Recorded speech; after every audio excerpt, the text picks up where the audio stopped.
రక్తమే కాంగ్రెస్ అయితే ఆ రక్తమైన కాంగ్రెస్ వదులుకొని బీజేపీలోకి వచ్చినప్పుడే నీ రక్తం ఒంట్ల రక్తం అయితే మనిషి వస్తాడు. సో నీ సిద్ధాంతం చదవడం నువ్వు కూడా రాజకీయంగా వచ్చినట్టే లెక్క. మరి ఇవాళ నువ్వు ముఖ్యమంత్రిని అవుతా అని అంటున్నావు, రేవంత్ రెడ్డి అడుగుతున్నావు నువ్వు ఏ పార్టీ నుంచి ముఖ్యమంత్రి అయితే మలతాపని. సేమ్ ప్రశ్న అడుగుతున్నా.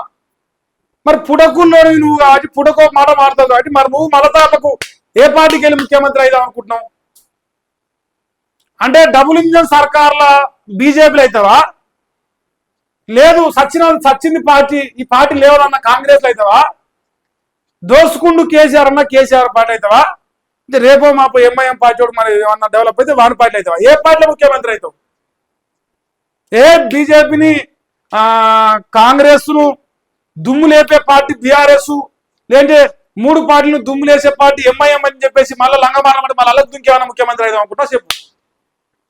ఇవన్నీ కాకపోతే టీడీపీ పార్టీ దేశంలో నెంబర్ 1 ఉన్నది, జనసేన నెంబర్ 1 అవుతుంది. మరి జనసేనకి వెళ్ళి నేను రేపు పోటీ చేస్తానా, నేను జెండా ఎగరేస్తా అని చెప్తావా? హౌ ఎట్లా? సేమ్ రేవంత్ రెడ్డిని ఎట్లయితే ప్రశ్న అడుగుతున్నావు అదే ప్రశ్న నిన్ను అడుగుతున్నావు. పుటకుల్ల రాజగోపాల్ రెడ్డి పుటకో మాట మారుతావు. మరి డబుల్ ఇంజన్ సర్కార్లకు వెళ్ళి మళ్ళీ వచ్చి సచిన కాంగ్రెస్ దుంకినావు కాబట్టి మరి రేపు సచిన కాంగ్రెస్కి వెళ్ళి మళ్ళీ ఇంకే దాంట్లో దుంకి ముఖ్యమంత్రి అవుతావు అనుకుంటున్నావో చెప్పు. అప్పుడు నువ్వు ముఖ్యమంత్రి అవుతావా కాదు తర్వాత డిసైడ్ చేద్దాం.